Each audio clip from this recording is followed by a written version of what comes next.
Sixth grade, welcome to our last content day. We've had Jesus' amazing ministry on display for us in the book of John. We've talked about his terrible death and we saw it through the eyes of his disciples. We rejoiced with Mary Magdalene and Peter and John himself as they witnessed the resurrection. And now we've arrived at the end of John's gospel. Now you might wonder, what more stories could there be? Well, we could fill a whole month with the amazing narratives of Jesus appearing to the disciples and proving his resurrection and, of course, his encouragements for them. But today, we will just focus on one of these interactions. So John has some unfinished business in his storyline. One of his closest friends' story is not completed yet. We left Peter incredibly discouraged, and honestly, we can't blame him.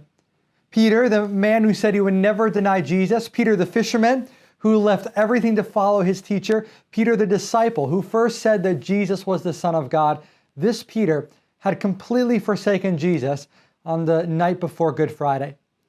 Now, Mary Magdalene saw Jesus. John believed at the sight of the empty tomb, but Peter, I just imagine he was incredibly torn. If Jesus was still dead, then he would never have the opportunity to make it right, but perhaps the rumors were true, Peter thought, and Jesus was alive. Then he would have had to face God's Son, the Son that he had denied knowing 3 times. Jesus had said, "Whoever denies me before men, I will also deny before my Father who is in heaven."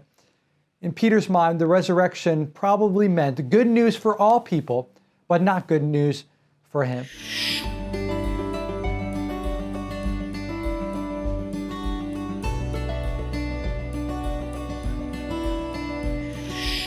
Now, John is not finished yet. He wants to prove that Jesus' love, as seen through the cross, leads to a relationship with God and eternal life for all.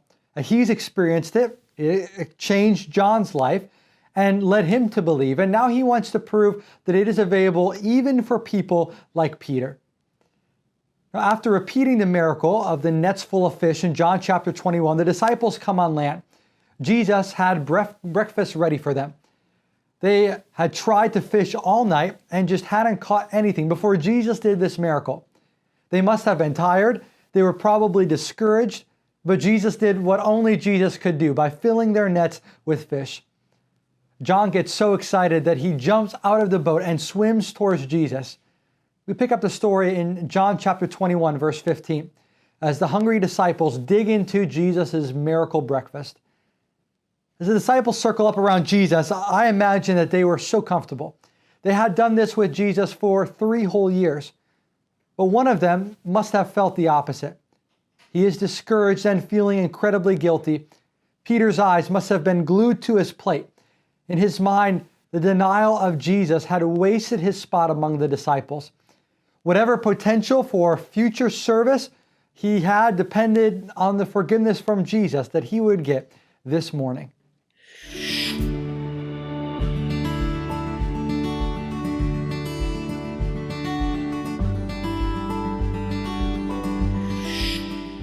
After they had finished their breakfast, Jesus turns to Peter. In John chapter 21, verse 15, Jesus says, "Simon, son of John, do you love me more than these?" This is awkward. Jesus uses Simon's old name. This is what his fisherman friends called him before he followed Jesus, and Jesus changed his name to Peter. What Jesus is asking if Peter loves him more than being a fisherman. It's just like 3 years ago, when Jesus asked Peter if he would follow him for the first time by leaving his nets behind. "Yes, Lord," Peter said, "you know that I love you." And Jesus responds by saying, "Feed my lambs." There's hope. There's a ministry for Peter. But Jesus isn't done yet and asks him a second time, "Simon, son of John, do you love me?" "Yes, Lord, you know that I love you," Peter responds. I imagine he's getting desperate now. The disciples around him definitely would have been getting a little awkward at this moment, wondering what was going on. And Jesus simply responds by saying, "Tend my sheep." There was hope for Peter, who, like a shepherd, was going to take care of God's people. But Jesus has one more question. Breaking the silence on that cold morning on the beach, sitting at breakfast, he asks Peter for a 3rd time, "Do you love me?" John describes Peter right now as being grieved that Jesus asked him the same question 3 times. But in the repetition, there is hope. Peter denied knowing Jesus 3 times, and Peter receives 3 invitations by Jesus to make it right. In verse 18, Peter responds by saying, "Lord, you know everything. You know that I love you." And Jesus then says, "You will feed my sheep."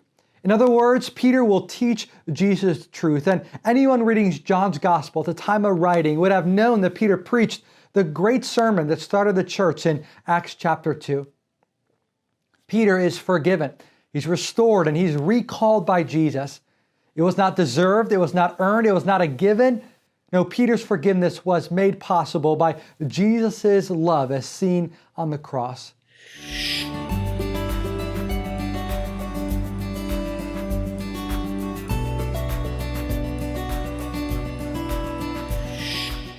So we're at the end of the book of John. We've seen Jesus as the God-man who came to bring eternal life. The Pharisee Nicodemus believed in this Jesus.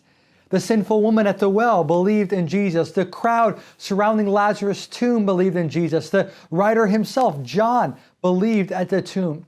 Mary Magdalene, whose life was completely changed by Jesus, believed. Even Peter was forgiven as he received Jesus' love and believed in Jesus again. And all of them received the eternal life that Jesus came to bring. The story of John is not complete. It's not over in 2 ways.